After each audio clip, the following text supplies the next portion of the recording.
Ravi de vous retrouver dans Smart Job, l'émission RH Emploi de Bismart, émission en direct chaque jour du lundi au vendredi, débat, expertise, analyse. On fait le point évidemment à travers toutes nos rubriques et nos invités. En première ligne, ceux qui affrontent cette crise, les DRH bien sûr, mais aussi les experts. Comment utiliser sa tête et son cerveau pour devenir un world brain?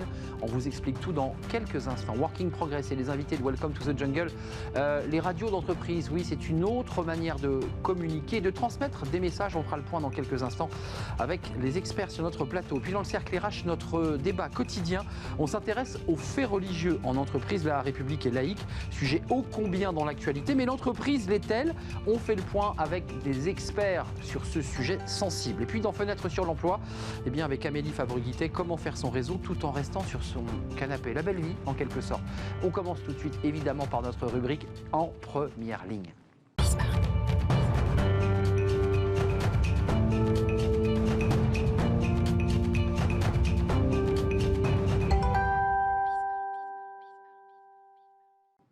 En première ligne, comment, dans cette période de crise complexe, utiliser sa tête et plus précisément son cerveau? On en parle avec notre expert Alan Kogan, CEO de Superhumain. Superhumain en un mot. Vous êtes avec nous, Alan? Voilà, on vous voit. Bonjour. Je suis ravi d'être avec vous en visio, évidemment.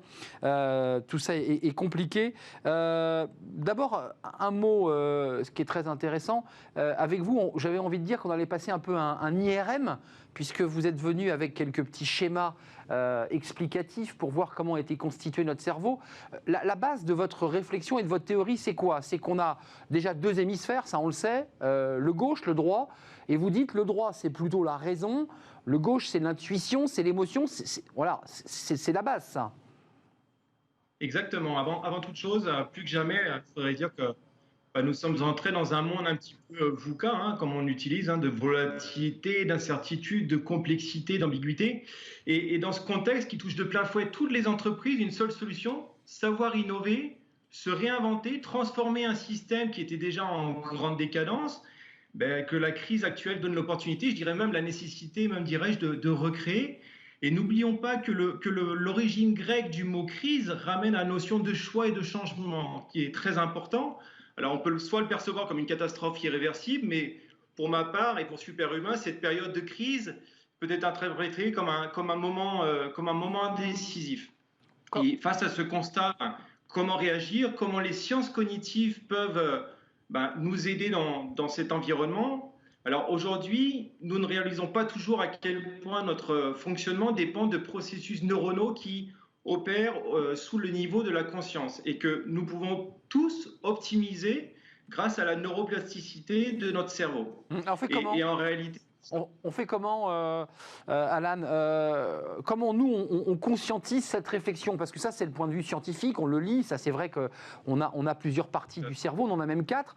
Mais nous, managers, journalistes, comment on conscientise ce fait? Comment on arrive à toucher ces parties de notre cerveau?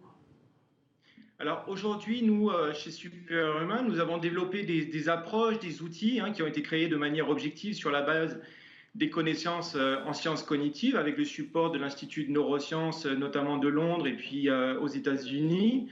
Et on intervient sur plusieurs niveaux auprès des dirigeants, notamment dans leur connaissance du cerveau. On établit une analyse également avec un questionnaire pour essayer de prendre confiance aussi au niveau des dirigeants. Quel est leur mode de fonctionnement? Comment ils travaillent le mieux dans cet environnement?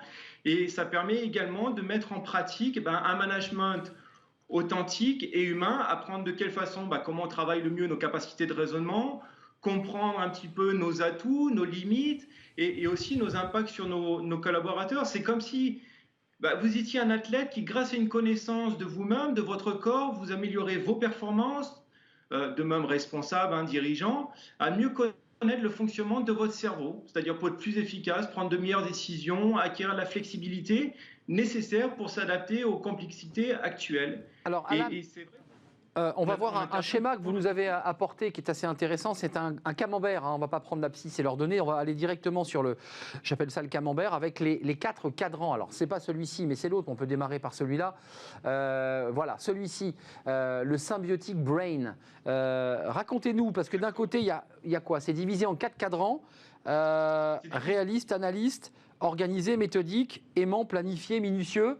Comment vous avez défini ces cadrans? Et quelles questions vous posez pour accéder à l'idée de savoir si je suis plutôt réaliste ou organisé? Alors aujourd'hui, ce que nous avons travaillé en fait cette approche-là sous les travaux d'Econon Goldberg, qui est un professeur en neurologie, qu'entre l'hémisphère gauche qui traite les informations de manière séquentielle, progressive, comme on peut le voir, et l'hémisphère droit qui traite les informations de manière plus relationnelle, il existe, on va dire, un continuum de style et de traitement, et qui est important en fait à travers un questionnaire que l'on met en place. On essaye de déterminer quel est le mode de pensée, je dirais, cérébral. Alors, on a un mode de pensée qui peut être soit frontal, ou soit, on va dire, limbique, c'est-à-dire la partie postérieure. Et ce mode de fonctionnement nous permet d'évaluer et d'évoluer, notamment en entreprise. Alors, aujourd'hui, sur la base de l'étude que nous avons réalisée, notamment avec un cabinet de conseil, on a remarqué que seulement 3% des leaders et des dirigeants aujourd'hui ont cette capacité neuronale, cette flexibilité d'agir aussi bien sur la partie frontale gauche, c'est-à-dire tout ce qui est partie un petit peu analytique, procédurière, et également sur la partie droite, sur la partie innovation, notamment créativité, intuition, et notamment ces personnes que nous avons interrogées, ces dirigeants à travers le monde, 65% d'entre eux nous ont indiqué cette capacité d'intuition, de créativité, c'était quelque chose qui leur manquait aujourd'hui pour pouvoir évoluer et manager sereinement les équipes au sein de leur organisation. Alan, question importante, pour aller tirer ces informations, donc pour pouvoir finalement créer un portrait robot des décideurs, et vous nous le dites, ils sont parfois un peu englués dans les procédures et manquent de créativité. Quelles sont les questions que vous leur posez pour définir ces profils? Alors aujourd'hui, on travaille un petit peu sur leur mode de fonctionnement, sur comment ils utilisent leur management, comment ils distribuent également leur feedback, notamment auprès de leurs collaborateurs, notamment sur des problématiques très spécifiques et opérationnelles d'incertitude, comment est leur processus de raisonnement pour savoir et pour pouvoir établir notamment comment ils fonctionnent par rapport à cet environnement et par rapport au questionnaire. Et on arrive à analyser notamment quelle a été l'évolution cérébrale depuis l'adolescence jusqu'à notamment la partie actuelle, dirigeant la partie adulte. Et on essaye de déterminer pour savoir s'il n'y a pas un mode de falsification, parce que des fois, par nos valeurs, par nos croyances, on s'adapte aussi à un monde ou un environnement qui nous force à être plutôt, comme on l'a dit aujourd'hui, hémisphère gauche, plutôt analytique, parce qu'également on a eu un mode d'éducation. Pratiquement tous les dirigeants aujourd'hui ont fait soit un MBA, des grandes écoles, ont un niveau scientifique. Le formatage. Et on s'attache à ça. Formatage, exactement. Voilà. Et en fait, vous essayez de libérer leur créativité, c'est important aussi, leur intuition par le cerveau gauche, pour terminer? Exactement. On essaye de développer, de partir du cerveau gauche pour développer des capacités et un câblage neuronal via la neuroplasticité, développer cette créativité, développer également cette bienveillance, parce que pour moi, il est important que la performance d'une entreprise ne peut se faire que s'il y a de l'humanisme aussi au sein de l'organisation. Et on essaie de développer également, via la bienveillance, une stratégie qui permet de perdurer et améliorer l'engagement, notamment des équipes. Merci Alan. On a fait un voyage à l'intérieur de notre tête, à la rencontre de notre cerveau. C'est ce lieu incroyable de toutes les énergies et des créations. Merci Alan Kogan, CEO de Superhumain, justement, le cerveau comme un moteur d'innovation et de transformation dans cette période de crise. La suite de nos programmes, vous la connaissez, c'est Working Progress avec les invités de Welcome to the Jungle. Retrouvez Work in Progress au cœur de Smart Job en partenariat avec Welcome to the Jungle.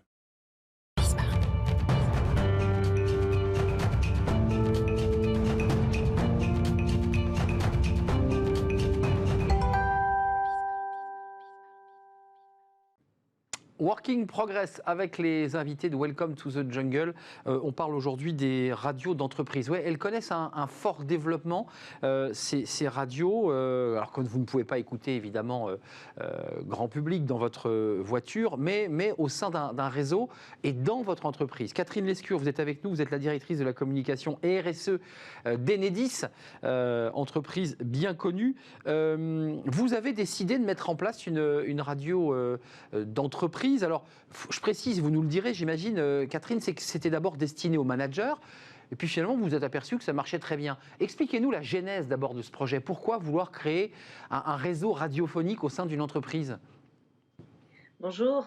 Écoutez, d'abord parce que c'est un très bon moyen de toucher des managers. C'est très agile finalement comme format, puisque ça nous permet, en fonction de l'actualité de l'entreprise, de décider de lancer une émission de façon très agile. Et c'est un format qui est plutôt plébiscité à l'interne, qui a effectivement démarré par le management, et puis que nous avons décidé, avec l'arrivée de Marianne Legnaud comme présidente du directoire d'Enedis en début d'année, au moment du confinement, d'élargir à l'ensemble des salariés. Et depuis, on a gardé ce format, parce qu'en fait, ça marche très très bien. C'est écouté à la fois en direct, mais aussi en podcast, puisqu'on a des salariés qui ne peuvent pas forcément écouter au moment où c'est diffusé. Donc on leur donne la possibilité de réécouter. Et voilà, c'est un moyen de communication très direct. Plus que jamais, Catherine Lescure, pendant ce confinement, j'imagine que cette radio a été d'une très grande utilité, parce que, je vais vous poser la question, j'imagine que vous ne mettez pas des plages musicales avec les Beatles et les Rolling Stones. Non, c'est pas exactement ça. Donc, en fait, c'est une radio qui émet uniquement sur des émissions spéciales. Donc, c'est pas une radio en continu du tout. Pour ça, il y a plein d'autres radios qui existent et qui font très bien leur boulot. En revanche, on est vraiment sur des messages managériaux. Donc, on est plutôt autour de la présidente d'Enedis, qui en général est accompagnée soit d'un membre du COMEX, soit d'un directeur de projet, par exemple, pour poser des enjeux de l'entreprise. Donc ça a pu être évidemment le sujet du confinement, au moment du premier confinement, où on a dû très vite se remettre tous quasiment en télétravail, même si on avait des activités de service public essentielles de distribution d'électricité qui se sont poursuivies sur le terrain lors du premier confinement, mais on avait quand même plus de la moitié de nos salariés qui étaient à la maison. Et puis ensuite, ça s'est poursuivi autour du nouveau projet industriel et humain qu'on a lancé juste à l'issue du confinement pour demander aux salariés ce qu'ils pensaient du projet de l'entreprise, ce qu'ils voyaient comme ambition pour le nouveau projet. On a un salarié sur deux qui s'est inscrit dans cette dynamique. On a interrogé des clients à l'externe. Et toutes les phases d'évolution de ce projet, donc les différentes phases de consultation et de révélation de ce projet, ont été abordées à l'occasion de cette émission de radio qui permettait de toucher finalement très directement un très grand nombre de salariés. Alors, Catherine Lescure, une question sur l'engagement, parce qu'on voit bien que cet outil qui fait passer des messages est un outil d'engagement. Vous avez des retours, j'imagine, des statistiques entre ce qui se passait avant, je dirais, entre le mail classique ou le questionnaire classique RH et aujourd'hui cette radio qui diffuse et qui touche. Est-ce qu'on touche plus de monde ? Est-ce que l'engagement est plus fort ? Alors oui, on touche en général sur chacune des émissions. En direct, on touche entre 3 et 5 000 personnes. Et puis, avec les podcasts, finalement, on arrive à peu près à 10 000 salariés. Donc 10 000 sur 36 000 salariés pour Enedis. Voilà, ça nous permet de toucher pratiquement un salarié sur 3, sachant qu'on pense que certains salariés l'écoutent à plusieurs. Alors, c'est moins le cas en ce moment, depuis qu'on est à nouveau confiné, mais on sait qu'on peut l'écouter à plusieurs dans les bureaux. Et puis, on a des questions en direct, on prend en direct. Donc, on a je dirais, notre téléphone sonne d'Enedis qui nous permet de répondre donc, en direct à des questions des salariés pendant l'émission. Et ça, c'est particulièrement apprécié parce que ça donne un dialogue très direct entre l'ensemble de nos salariés et la présidente et les membres du COMEX. Oui, c'est un super outil parce que ça enjambe finalement toutes les strates hiérarchiques. Ça permet effectivement de pouvoir parler en direct avec le patron ou la patronne, ce qui est souvent très difficile quand on est un collaborateur en province et qu'on n'y accède pas. Comment ça se passe pour ceux qui sont sur le terrain? Parce que Enidis, c'est aussi beaucoup d'équipes qui sont engagées soit en urgence, soit tout simplement parce qu'ils sont sur le terrain. Ils ont quoi? Ils ont un petit pop-up sur leur téléphone qui leur dit arrêtez-vous, garez-vous, l'émission commence? Non, alors justement, c'est pour ça que je vous disais qu'il y a pas mal de podcasts. Donc en fait, l'émission peut être suivie effectivement soit depuis son ordinateur à la maison ou au bureau, soit sur son smartphone. Et effectivement, on annonce à l'avance l'émission à travers notre intranet et souvent aussi à travers un envoi de messages à l'ensemble des salariés. Et ensuite, les personnes se connectent soit en direct, soit en différé. Mais on voit que c'est un moyen qui fonctionne bien. Et puis les questions donc, qui nous remontent donc, en direct sur une plateforme pendant l'émission, on les traite. Donc soit on prend au téléphone, on rappelle en fait la personne qui a posé sa question, soit on simplement on la pose en direct nous-mêmes par le biais de notre journaliste à Marianne et aux personnes qui sont avec elle sur le plateau. Avant de nous quitter, ça a fait grincer les dents chez des syndicats qui sont, on le sait, assez puissants chez Enedis. Ils ont dit, mais attendez, vous êtes en train d'enjamber, de contourner le dialogue social. C'est à nous de discuter avec la patronne, la directrice, la présidente. C'est pas à vous, salariés en direct. Comment s'est passé cet outil, finalement, qui est assez subtil, qui vient un petit peu passer sur le côté du dialogue social ? Alors non, ça passe pas du tout sur le côté. D'abord, il y a un dialogue social qui est hyper riche, hyper nourri, et là en particulier, encore plus dans cette période de confinement où on a des réunions très très régulières avec les organisations syndicales.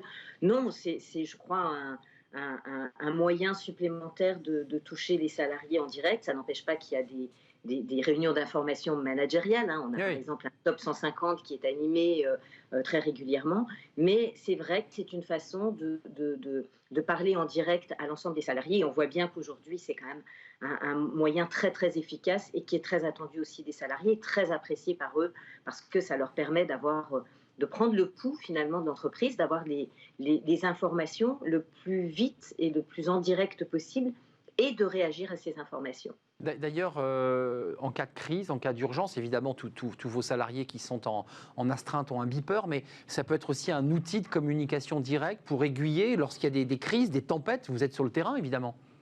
Alors, sur le terrain, on n'utilise pas cette émission, mais en revanche, on est effectivement très en lien avec nos salariés. D'abord, on a des cellules de crise en région et au niveau national. On a, vous savez, ce qu'on appelle la FIR, la Force d'intervention rapide de l'électricité, qui permet d'envoyer des salariés qui viennent des autres régions. Et ils ont effectivement tous les moyens de communication pour faire ça. Et on essaie évidemment de les accompagner en communication pour faire savoir à la fois à l'externe ce qui se passe sur le terrain et comment on s'organise pour réalimenter au plus vite nos clients, et puis en interne pour leur donner toute l'information pour qu'ils soient le plus précis et le plus en sécurité aussi dans leurs gestes pour réalimenter l'électricité. Avant de nous quitter, c'est une opération que vous menez en interne ou vous avez choisi un prestataire? On a reçu il y a quelque temps un prestataire justement qui propose ses services de radio d'entreprise. Vous avez choisi un prestataire ou vous avez décidé de le gérer en interne? Oui, on travaille avec un prestataire qui nous accompagne sur le sujet depuis fort longtemps, depuis que l'émission s'adressait au départ aux managers et qui nous connaît bien et qui a un vrai savoir-faire journalistique aussi, puisque la radio, c'est quand même, vous le savez bien, comme la télé, ça nécessite un vrai professionnalisme. Effectivement, un savoir-faire. Merci Catherine Lescure, directrice communication RSE chez Enidis, avec cette radio, vous l'avez compris, mais qui est en train de devenir un véritable outil de communication et de dialogue. Vous avez compris qu'il y avait aussi la possibilité pour les salariés de prendre la parole et s'adresser directement au COMEX. Merci à vous Catherine. La suite de nos programmes, toujours dans Working Progress, et on reste dans l'esprit du son et de la radio. C'est Travailler demain et c'est tout de suite.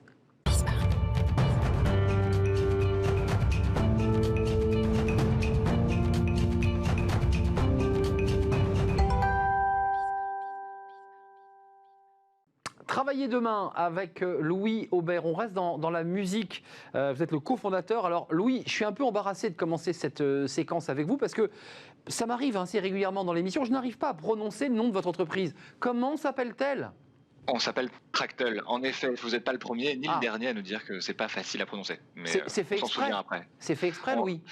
On l'avait raccourci au tout début, c'est parce qu'on faisait des battles de musique, donc c'était Track Battle, et on l'a raccourci pour des raisons pratiques. D'accord. Vous avez vu qu'à juste un prénom près, vous aviez le nom d'un chanteur très connu. Bien sûr, mais mes parents n'ont pas fait la blague jusqu'au bout. Mais c'est peut-être pour ça que je me suis orienté vers la musique. Mais c'est un peu comme ça que je voulais vous amener dans cette rencontre. Tractel, c'est intéressant. Alors d'abord, commençons par le plus sombre. C'est vrai que votre dispositif, votre outil marche dans les bars. Tout est fermé. Comment ça marche en ce moment pour vous là ? Comment ça se passe dans cette période où restaurants, bars sont fermés ? Alors évidemment, nous, ça a été une période assez difficile avec le premier confinement. Comme vous l'avez dit, on a un service qui fait de la sonorisation, donc de la musique d'ambiance, de la musique pour tous les établissements, donc bars, hôtels, restaurants, même centres de loisirs, etc. Mais on faisait aussi beaucoup d'événementiels, donc évidemment, ce n'étaient pas les deux secteurs qui ont été les moins touchés pendant le confinement. Et donc on s'est adapté. Après, il y a des établissements qui sont encore ouverts, comme certains hôtels qui accueillent un peu de monde, mais c'est difficile pour toutes ces industries, en tout cas, notamment les bars. Alors, dans l'hypothèse où c'était ouvert et que tout ça va réouvrir, parce qu'on l'espère évidemment reprendre le plus rapidement possible une vie normale, quel est votre dispositif ? C'est intéressant, ce n'est pas uniquement un jukebox numérique.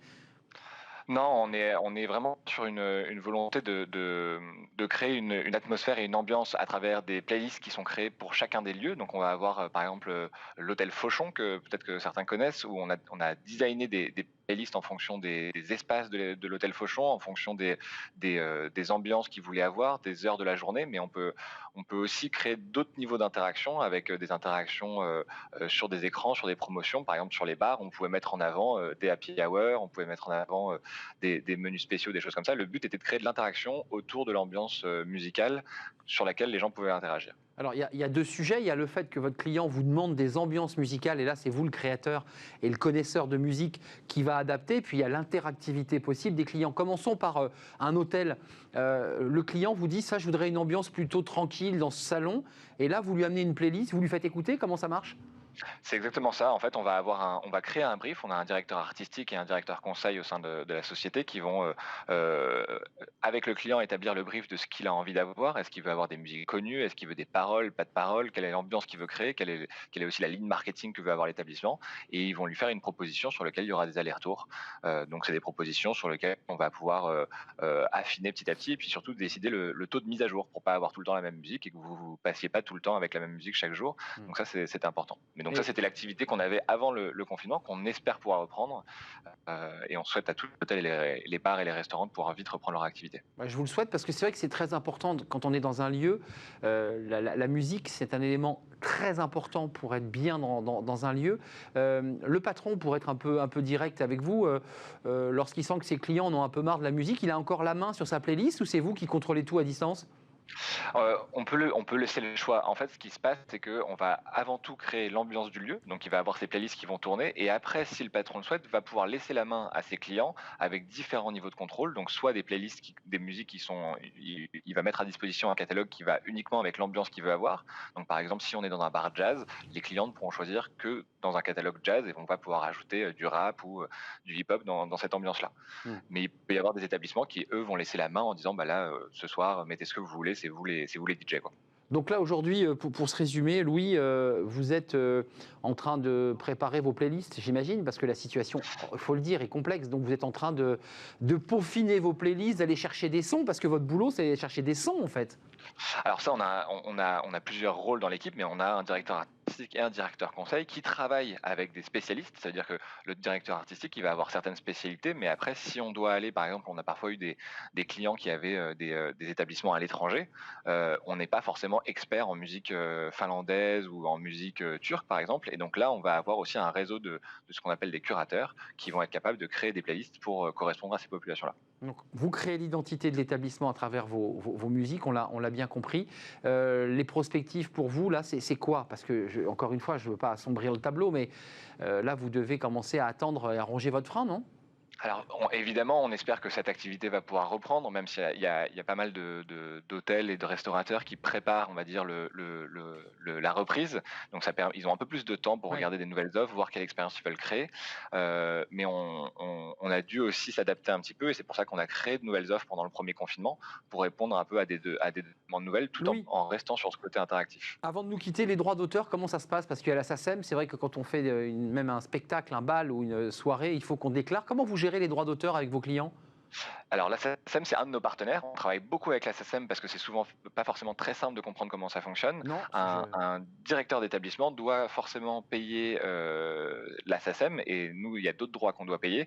Nous, on accompagne en fait les établissements pour ça. On a même créé une toute nouvelle offre avec la SACEM en partenariat. Enfin, c'est la SACEM qui l'a créée, on la promeut auprès des entreprises pour que ce soit plus clair sur la manière dont ils peuvent utiliser de la musique et de la sonorisation Ouais. au sein de leur entreprise Je- ou en télétravail. Je vous le confirme, c'est très compliqué la SACEM. Je vous souhaite bonne chance, Louis Aubert, fondateur de Tractel, société qui crée l'identité sonore dans des établissements, quels qu'ils soient. Alors évidemment, aujourd'hui, c'est un peu compliqué, mais on viendra écouter vos musiques quand la vie aura repris, on l'espère rapidement. Merci, Louis, d'être Merci. venu dans Travailler demain, l'un des invités de Welcome to the Jungle. On fait une courte pause, on se retrouve juste après pour parler d'un sujet d'actualité, l'entrisme, le fait religieux dans l'entreprise. Alors, on parle beaucoup de laïcité, de république, évidemment, avec les drames que nous avons connus ces dernières semaines. Qu'en est-il en entreprise? Y a-t-il un entrisme religieux? Et que peut faire le manager, le décideur, face à ces situations qui sont souvent délicates? On en parle dans quelques instants avec mes invités.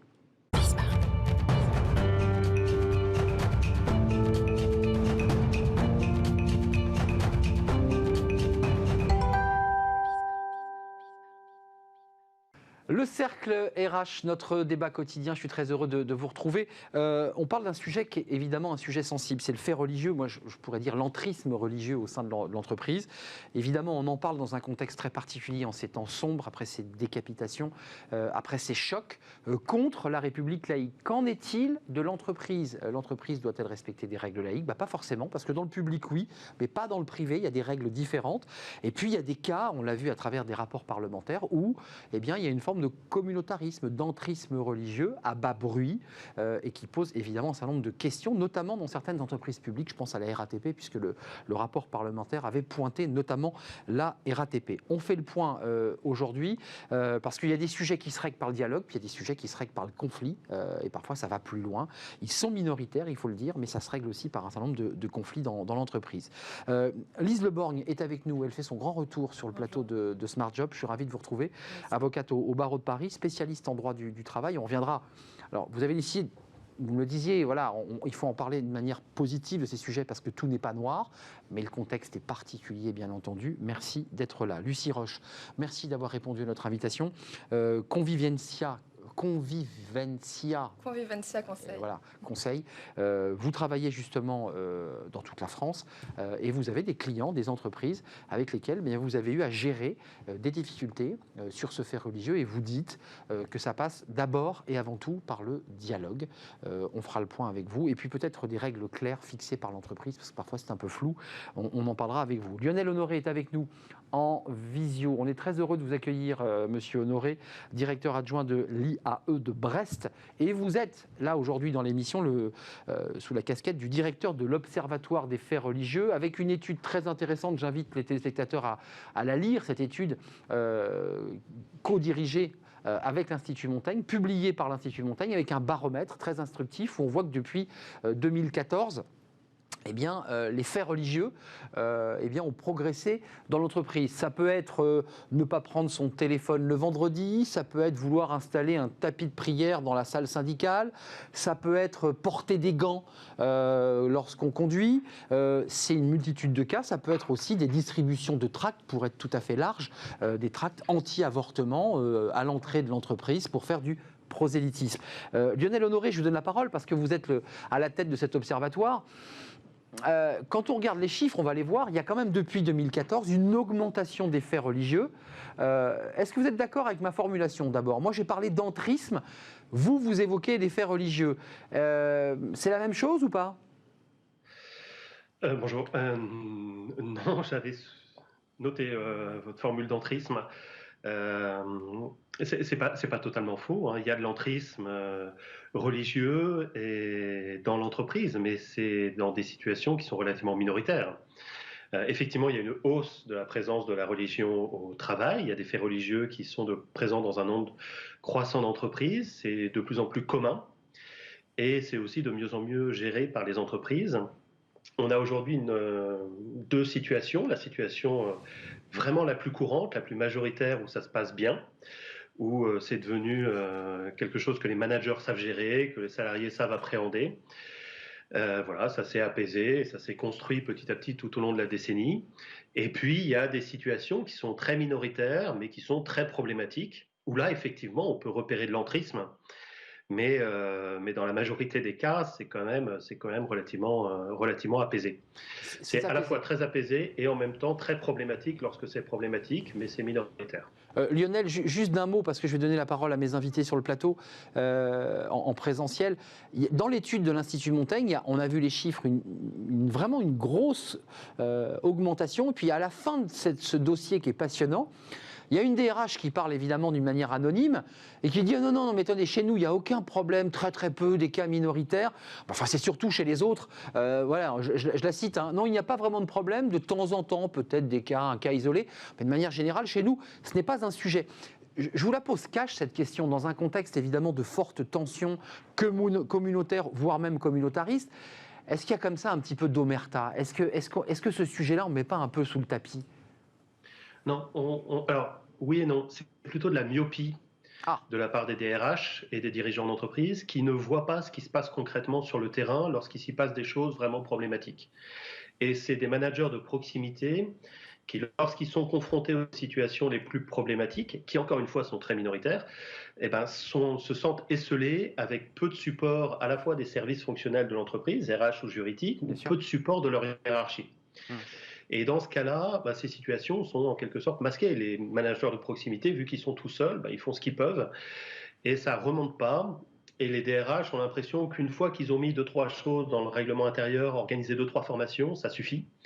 Or, bien évidemment, non, ça ne suffit pas à gérer véritablement toutes les situations au quotidien qui se renouvellent en permanence et qui sont dans des dynamiques, quoi. Bien sûr, on viendra sur le cas de la RATP et le rapport Diard-Pouillat, député LREM et député LR, remis en 2019, qui avait fait grand bruit à l'époque. On en parle encore aujourd'hui.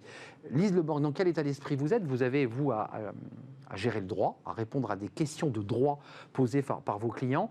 Moi, je lis dans le rapport de l'Institut Montaigne qu'il y a des managers, on vient de l'entendre, un peu perdus, ils n'ont pas le code de la route de la laïcité, ils ne savent pas trop quoi faire.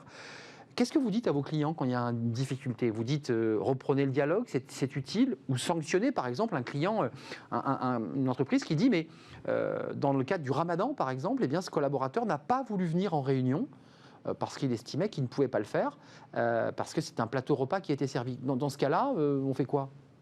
Alors déjà, on regarde chez quel type de client on est. Est-ce qu'on est dans le service public ou une entreprise privée ? Et on rappelle que les règles sont éminemment différentes. Puisque dans le service public, vous avez le principe de laïcité, ce qui fait qu'on ne peut pas manifester sa religion. C'est un principe clair, c'est l'article 1er de la Constitution. C'est ça. Donc dans une entreprise publique, en principe, il n'y a même pas de question. Cela dit, on verra, des questions apparaissent, notamment sur qu'est-ce qu'un signe religieux, puisqu'il y a eu de la jurisprudence récente sur notamment est-ce qu'une barbe est un signe religieux en soi, et ça peut être étendu, par exemple, est-ce que garder son bonnet pour quelqu'un est un signe religieux ? Il y a un débat sur la taille de la barbe, vous vous souvenez ? Exactement, sur la taille de la barbe. Est-ce que garder une charlotte quand on est infirmière dans le public, ça va être un fait religieux ou non ? Donc il y a quand même des débats dans l'espace public qu'il faut régler. En revanche, quand on est avec des clients qui sont dans le privé, eh bien eux, c'est un principe inverse. Il y a une liberté de manifester sa religion, ce qu'on oublie parfois. Donc un salarié est libre de manifester sa religion. C'est-à-dire par des signes ostentatoires. Alors, pas ostentatoire. Alors effectivement, faut respecter les libertés individuelles. Donc il y a la liberté de se vêtir sous la limite de l'abus. Donc il faut faire attention à l'abus dans l'ostentation. En revanche, là où on peut conseiller nos clients, c'est si l'insertion ou non d'une clause de neutralité dans le règlement intérieur est importante. Et c'est surtout là-dessus désormais que les avocats interviennent. Alors vous avez vu qu'il y avait la NDRH qui avait fixé aussi quelques règles précises. Si la personne, je citais ce cas de cette personne qui ne veut pas venir déjeuner pendant Ramadan, vient à ce déjeuner mais ne consomme pas il ne sera pas licencié, mais si la personne ne vient pas physiquement à une réunion d'équipe, donc il y a un lien de subordination, vous êtes d'accord, là elle peut être licenciée. De toute façon, on est embauché pour exécuter son travail. On a des horaires de travail, donc religion ou pas, si on ne respecte pas ces horaires de travail pour un motif personnel, et donc on n'exécute pas sa prestation, effectivement le pouvoir disciplinaire peut entrer en jeu. Donc s'il y a une réunion le midi, qu'on ne se présente pas pour une raison X ou Y, notamment le jeûne, si on n'a pas été autorisé à le faire, on peut être sanctionné. Donc effectivement, dans ce cas-là, il peut y avoir sanction. Lucie Roche, Convivientia, conseil et de la formation. Qu'est-ce que vous dites sur cette question du fait religieux? Vous utilisez vous aussi le mot du fait religieux? Parce que dans l'actualité, je dirais mainstream, on parle de communautarisme, on parle d'entrisme, on parle de radicalité. Vous parlez toujours de fait religieux. Oui, on parle de faits religieux parce que c'est ça que les entreprises ont à gérer, c'est-à-dire les manifestations du fait religieux dans l'entreprise. Ce n'est pas les convictions intimes que les entreprises ont à gérer, c'est vraiment comment est-ce que ça se manifeste dans l'entreprise. Donc nous, ce qu'on conseille, c'est en premier lieu d'adopter une position homogène. Souvent dans les entreprises, les sujets sont traités différemment. Laquelle? Pas de foulard, pas de signes ostentatoires? Ça veut dire qu'il faut qu'on se décide sur la question des signes, mais pas seulement la question des signes. Évidemment, il faut se décider sur la question des signes. Est-ce qu'on accepte ou pas que les personnes qui sont en contact avec la clientèle portent des signes? Il y a aussi toutes les autres questions. Il y a la question des congés, la question de la restauration, la question de la prière sur le lieu de travail. Il y a plein de questions qui sont à régler et pas seulement celle des signes. Souvent, on a tendance à trop se focaliser sur la question des signes religieux et à oublier complètement tout le reste et les comportements qui, eux, peuvent poser problème. Prière sur le lieu de travail, c'est vrai pour des chrétiens, c'est vrai pour des musulmans, c'est vrai pour des personnes de confession juive. Autorisé ou pas? Pendant le temps de pause, c'est autorisé, toujours sous réserve de l'abus. Mais effectivement, il y a même des entreprises qui ont mis en place des salles de prière avec des créneaux pour chaque religion. Donc ça ne pose pas nécessairement de difficulté. En revanche, encore une fois, pendant le temps de travail, on doit exécuter sa prestation et pas se concentrer sur d'autres activités, dont la religion. Ce rapport, je le disais, Lionel Honoré de Diar, du député LR Diar et Poulia, député LREM, rapport de 2019, qui évoquait une radicalisation dans les services publics à la RATP. Il décrivait un communautarisme rampant. Est-ce que dans vos faits religieux qui augmentent, on est dans des faits, je dirais, sans gravité, ou est-ce que vous constatez une volonté d'imposer une religion aux dépens, je dirais, de la laïcité dans l'espace public? Est-ce que ça, vous le constatez? Oui et non. Encore une fois, dans la très grande majorité des cas, on le constate. C'est normand, je voulais dire. Vous êtes breton, mais c'est une réponse de normand. Oui, c'est-à-dire que dans la très grande majorité des cas, on ne le constate pas. Dans la très grande majorité des cas, le fait religieux augmente, mais il est de moins en moins même perturbateur. Et il y a une minorité de situations où là, oui, on peut parler de radicalité, on peut parler d'entrisme, on peut parler d'entreprises totalement débordées. Et généralement, ce n'est pas dans des services entiers, c'est dans des situations. Ça va être une équipe, ça va être peut-être un atelier, ça va être et un chantier dans lesquels une entreprise qui peut par ailleurs peut être très importante. La RATP, vous l'avez cité à plusieurs reprises, c'est une entreprise où il y a des questions qui se posent, c'est une entreprise très importante. Toute la RATP n'est pas débordée par la question du fait religieux. Mais il y a des équipes, il y a des endroits où c'est effectivement très très problématique. Et à côté de ça, dans la très grande majorité des entreprises, ça ne l'est pas. Si je peux rebondir sur ce qu'ont dit mes co-invités, il ne faut pas oublier un élément quand même qui est très important. Dans l'entreprise privée, le principe, ce n'est pas la laïcité, c'est la liberté religieuse. Absolument, on l'évoquait. C'est ça qui permet de penser la place de la religion au travail en premier. Et ensuite, on va limiter cette liberté religieuse, ou pas d'ailleurs, en fixant des règles dans le règlement intérieur, etc.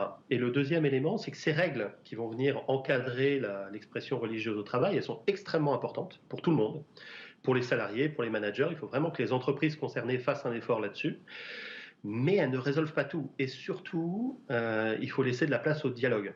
C'est-à-dire qu'on trouve des salariés qui vont vous dire, voilà, moi je ne veux pas travailler avec des femmes, je ne veux pas travailler dans telle situation, je ne veux pas travailler avec quelqu'un qui n'est pas de la même religion que moi, et qui malgré tout sont tout à fait ouverts au dialogue. Ce sont des salariés qui ont besoin d'avoir un discours clair, Et lorsqu'on leur dit, non, ça, c'est pas possible, et qu'on leur explique bien, ce sont des salariés qui reviennent dans les clous, si vous passez l'expression. Lionel Honoré, c'est intéressant ce que vous dites, parce que dans ce contexte, je le dis très sombre, avec une poussée de la radicalité, entendre un expert qui nous dit, il y a des cas où ça se règle, il y a des cas où cette personne dont vous parlez dit, effectivement, dans ce cadre-là, s'il y a une règle, je vais la respecter.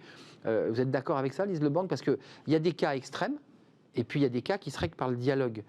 Mais il manque quand même... Oui, Lionel Honoré, allez-y. Si je peux me permettre, vous avez deux types de situations lorsque vous êtes confronté à des comportements qui sont transgressifs. Je refuse de travailler avec une femme, par exemple. Oui, on l'entend beaucoup. Ça peut être une personne isolée à qui vous réexpliquez les choses. Vous pouvez les expliquer d'ailleurs fermement, en lui faisant comprendre que l'étape suivante, c'est la sanction. Bien évidemment, c'est inadmissible. Mais vous pouvez tout à fait dialoguer malgré tout avec la personne. Et la majorité des gens sont dans une posture ouverte au dialogue. C'est difficile, mais ils sont malgré tout ouverts à un certain dialogue. Et puis, vous avez des situations qui, très souvent, sont des situations de faits religieux collectifs, dans lesquelles vous avez des individus qui sont effectivement dans une posture, eux, d'entrisme, de radicalisation collective et de prise de territoire, littéralement. Encore une fois, c'est très minoritaire, mais ça existe. Et c'est très grave. Juste, Lise Le Borgne, on voit qu'il y a quand même une graduation, puisque, excusez-moi d'être très direct, mais parmi l'ensemble des personnes fichées S, ce sont des personnes qui ne sont pas sans emploi, ce sont des personnes qui ont un emploi, qui travaillent dans une entreprise. C'est compliqué, ça, à gérer. Est-ce que l'entreprise, d'abord, est au courant qu'elle a des collaborateurs fichés S? Est-ce qu'il y a un lien? On entend souvent, mais il n'y a pas de dialogue, on ne savait pas qu'il était fiché S. Elle ne le sait pas, ça, l'entreprise? Non, elle ne le sait pas. Bon, après, l'exemple qu'on vient d'évoquer, où un salarié refuserait frontalement de travailler avec une femme... on l'a entendu, hein. Oui, mais il faut quand même se rappeler qu'il y a un pouvoir disciplinaire de l'employeur, et il y a aussi une prévention des agissements sexistes, du harcèlement moral. Donc ces cas-là, finalement, qui sont très exprimés facilement, on peut les régler. Voilà, ça règle. Parce que, évidemment, si un salarié refuse de travailler avec une manager femme, c'est une faute, et on peut être sanctionné, qu'il y ait une clause de neutralité. Ça, c'est direct. Dans le règlement intérieur, c'est pas un lien avec la religion. Donc, si on a besoin d'agir sur le terrain disciplinaire, on a les outils, clause de neutralité ou non. En revanche, si on veut être plus constructif et ne pas aborder la religion sous l'angle disciplinaire, c'est ce qui se fait aussi de plus en plus avec des guides, des chartes qui sont éditées par les entreprises et qui permettent en fait d'avoir un état des lieux des difficultés dans l'entreprise. Par exemple, voilà, on a de nombreux salariés qui demandent à jeûner à telle période de l'année, comment on s'organise pour les remplacements. Et bien ça, on anticipe et on le prévoit directement dans cette charte pour essayer d'avoir justement ce fameux dialogue et puis des réponses claires. Est-ce qu'on peut échanger les jours de congé, les jours fériés? Alors bien sûr, le code du travail... La restauration, qui est un sujet. Le code du travail reste ce qu'il est avec le repos dominical et non pas le samedi par exemple et les jours fériés selon le calendrier.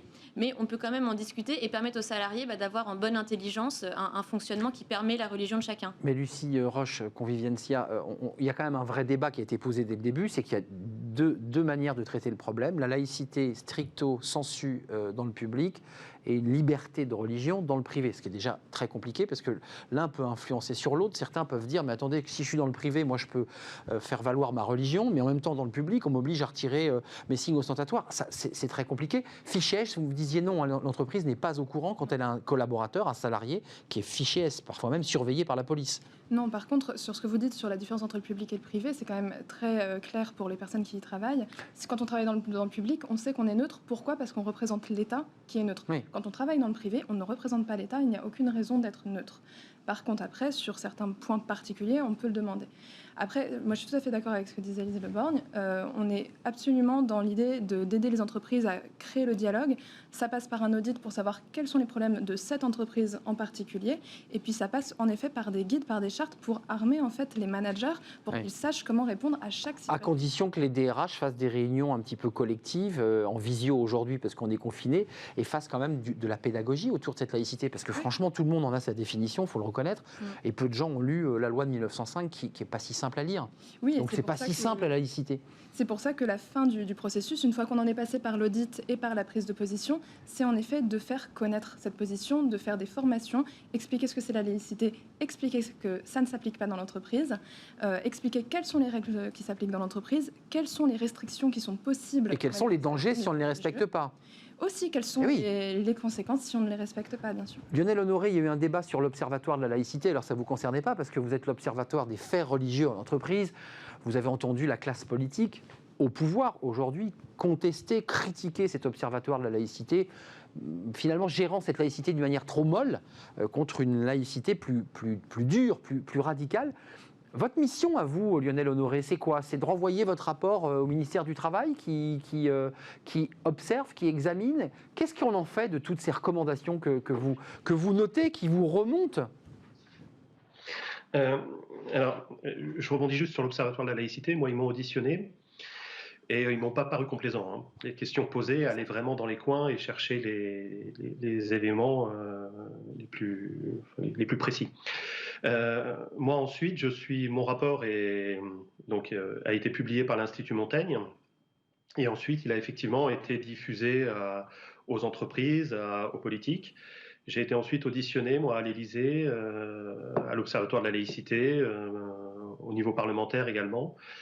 Et ça, après, ce qu'ils en font, c'est eux qu'il faut poser la question. Mais j'imagine que ça nourrit leur réflexion et leur débat. Si je peux me permettre juste de rebondir sur ce qui a été dit avant, tout ce qui a été dit, moi je suis tout à fait en phase avec ça et ça me paraît très important que les entreprises aient une position très claire. C'est très attendu dans l'étude, ça remonte vraiment, ça c'est très attendu de la part des managers de terrain, mais c'est pas suffisant. C'est pas suffisant, ça se termine pas. C'est-à-dire qu'une fois que tout ça est mis en place, qu'il y a eu des formations, etc., il faut des services RH, juridiques, il faut des managers à N+2 qui soient à l'écoute de ce qui se passe sur le terrain et qui soient en appui lorsque les situations sont véritablement problématiques. Quand les situations sont problématiques, les managers de terrain sont confrontés à des cas transgressifs, à des gens qui sont en opposition avec l'entreprise et qui remettent en cause le fonctionnement de l'entreprise. Le système. La composition, le système, composition des équipes, les modes de gestion, l'organisation du travail. Et ces gens-là, le fait qu'il y ait une règle dans le règlement intérieur et qu'il y ait un risque de sanction, ça ne les impressionne pas. Ils sont en groupe, il y a souvent des meneurs, et là, il y a vraiment besoin d'un appui de la part de la direction de l'entreprise fort auprès des managers de terrain. Encore une fois, c'est minoritaire, mais dans ces cas-là, il faut qu'il y ait autre chose que simplement des règles. Ouais, je pensais que vous alliez me dire, Lionel Honoré, qu'il fallait non seulement l'appui de l'entreprise, qui est assez logique, mais presque de l'État, parce que dans un groupe très structuré qui fait un prosélytisme religieux, quel qu'il soit, on se dit que là, on est en train de basculer. Il y a même presque un danger, disent Le Borgne, à libérer ses collaborateurs, à les sanctionner, à les faire sortir de l'entreprise, parce qu'il deviendrait, j'ai envie de dire, presque plus dangereux dehors qu'au sein d'une entreprise où il y a des règles, où il y a quand même quelques cadres. Le télétravail, tiens, un collaborateur est dans une entreprise privée et il décide, dans son lieu de vie, de prier et de respecter scrupuleusement, par exemple, les 5 prières ou d'autres rites religieux, si c'est une autre religion. Comment il fait, l'employeur, là ? C'est dans la vie privée, vie publique.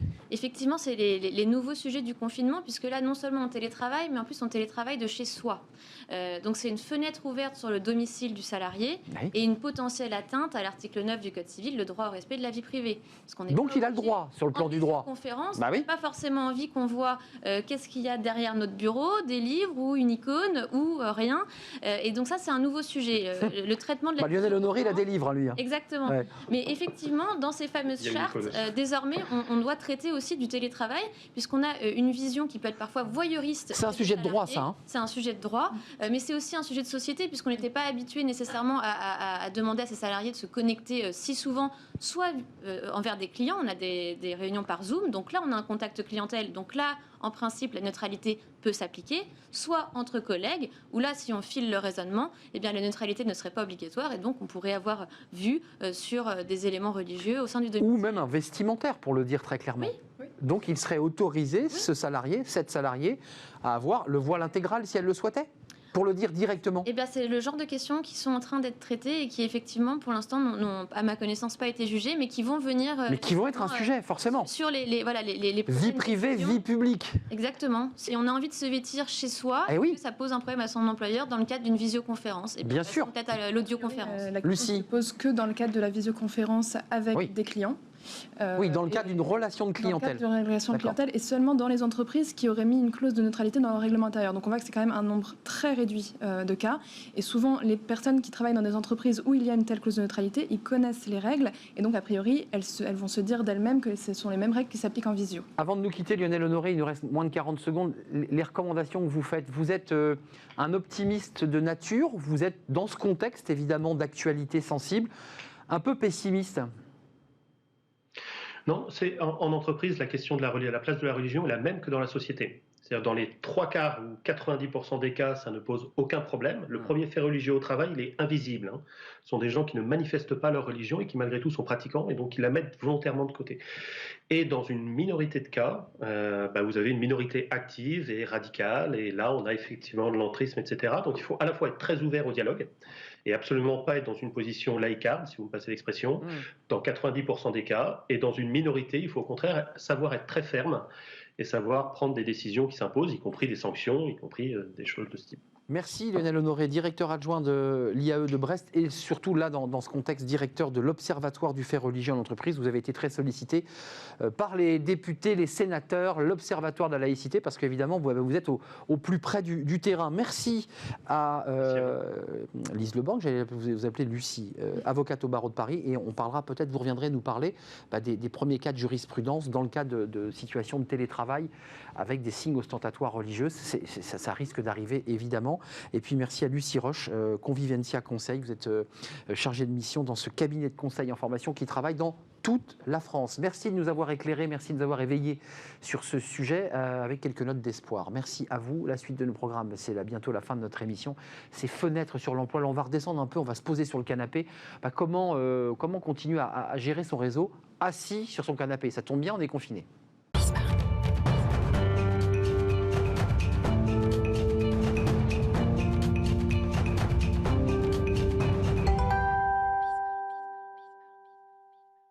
Retour sur le plateau avec Fenêtre sur l'emploi.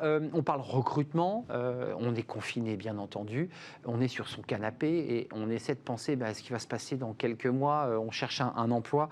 Amélie Favre-Guittet, merci d'être avec nous comme chaque mardi, cofondatrice de Talent Management. Alors, c'est une formule, évidemment, vous dites comment continuer à réseauter, à avancer, à chercher, tout en étant assis sur son canapé, parce que c'est globalement la situation de beaucoup de salariés, d'étudiants qui sont confinés. Vous avez des outils, quels sont-ils ces outils? Alors classique, il y a LinkedIn. Oui, LinkedIn. Alors déjà... vous dites LinkedIn. LinkedIn, oh là là. On va faire une session... je travaille mon vocat. Mais tout le monde dit LinkedIn, mais effectivement, on devrait dire LinkedIn. Donc c'est vous qui êtes à la pointe. Non, je ne pense pas. Sur LinkedIn, il y a la possibilité de suivre des événements. Sur la plateforme, il y a plus de 54 000 événements qui sont référencés, accessibles dans toutes les langues, partout dans le monde, et accessibles à tout le monde. Et en fait, il y a juste besoin de rechercher un événement par mots-clés, et on peut suivre un Zoom, un LinkedIn Live, n'importe quel événement en ligne qui peut être référencé. Donc si on veut, on peut passer sa journée sur LinkedIn. On peut passer son week-end. À regarder des vidéos, des tutos, des explications. Et puis à échanger du coup avec des experts sur un métier, parce que c'est des thématiques, c'est des visios, c'est des zooms sur un métier, une tendance, une innovation. On peut se former intégralement et surtout réseauter avec LinkedIn. Et réseauter. Autre plateforme très intéressante, peut-être moins connue, je ne la connaissais pas. Alors vous avez Meetup. Meetup. Pareil, plateforme connue à l'international. D'habitude, on sortait, on allait prendre un verre et on allait se réunir par communauté autour d'une passion. On aime le voyage. Donc on se connectait, on se disait tiens, on va prendre un verre. C'est ça. On a envie de faire, je sais pas moi, un jogging sur Paris dans le 17e. Et ben tous les fanas du jogging dans le 17e se réunissent pour échanger, discuter autour de leur passion. Et il y avait aussi le côté business qui était aussi très présent. Et rencontres aussi peut-être. Alors là, on peut plus. Donc on reste sur son canapé, mais on va regarder qui dans ces groupes sont présents et on va quand même essayer de discuter un petit peu avec eux. Alors il y a une autre plateforme. Alors elle nous fait penser à Tinder. Oui, le Tinder de l'emploi. Shaper, Cocorico, ce sont des Français. Français, formidable. On les invitera, tiens. Ben oui. Alors je sais pas s'ils sont en France, mais ils sont partis aux US depuis. Mais en fait, l'idée, c'est de justement pouvoir réseauter comme sur Tinder. On met son profil, mais là, on est son profil LinkedIn. Et en fait, on va swiper, donc on va aller à droite ou à gauche pour savoir si on accepte ou pas un profil. On peut trouver un emploi, on peut trouver une mission, on peut trouver un investisseur également sur Shaper. Donc ça peut être très intéressant. Et on peut swiper. Hein. On swipe de droite à gauche pour savoir si on accepte ou pas la personne. C'est génial parce qu'on apprend des mots, j'apprends des mots avec vous Amélie, swiper. Et puis alors là on arrive, c'est pas la Nouvelle-Zélande mais c'est le hackathon.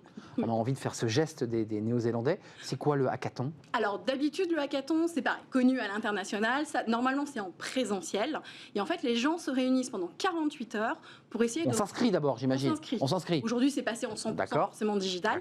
Et le temps d'un week-end, on s'inscrit à un événement pour résoudre un problème sociétal.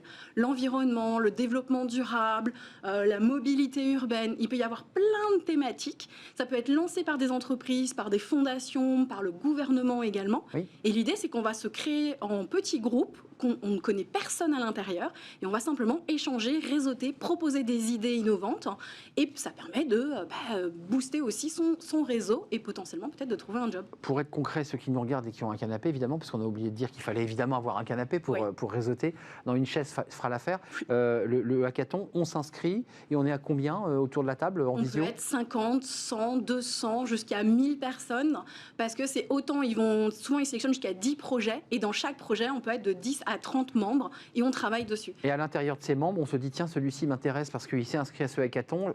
On a une communication, évidemment, en intra-réseau, j'imagine. Ouais, beaucoup de recruteurs. Bonjour, je m'appelle Arnaud, j'aimerais bien échanger avec vous. Beaucoup de recruteurs sont sur ces hackathons et en fait scrutent un petit peu pour voir la personne qui est douée sur la partie développement web, la personne qui est douée en marketing. Parce qu'il faut créer le projet, il faut qu'il soit lançable à la fin du week-end. C'est un peu comme des projets d'école de commerce où on se pose autour de la table et on crée sa boîte pour résoudre ou pour inventer un process formidable. On se résume, LinkedIn, je l'ai mal dit bien entendu, Meetup, le Shaper et le hackathon avec le swing, le switch.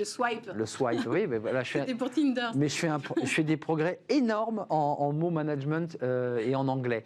Merci Amélie de nous avoir éclairé. Pour ceux qui sont évidemment confinés chez eux, c'est toujours intéressant. Puis ça vous permet aussi de vous cultiver, parce qu'au-delà du réseau, c'est aussi une manière de rester connecté aux sujets, les sujets de l'actualité. Voilà, c'est la fin de notre émission. Amélie, merci d'avoir été avec moi évidemment pour la clore dans Fenêtre sur l'emploi. On se retrouve la semaine prochaine si tout va bien, bien entendu. Merci à Fanny Griesmer, à toute l'équipe ainsi qu'aux réalisateurs qui réalisent cette émission. Merci à vous, merci pour votre fidélité. D'ici là, on se retrouve demain bien entendu pour de nouvelles aventures à la rencontre de nouveaux invités. Portez-vous bien, prenez soin de vous. Bye bye et à demain.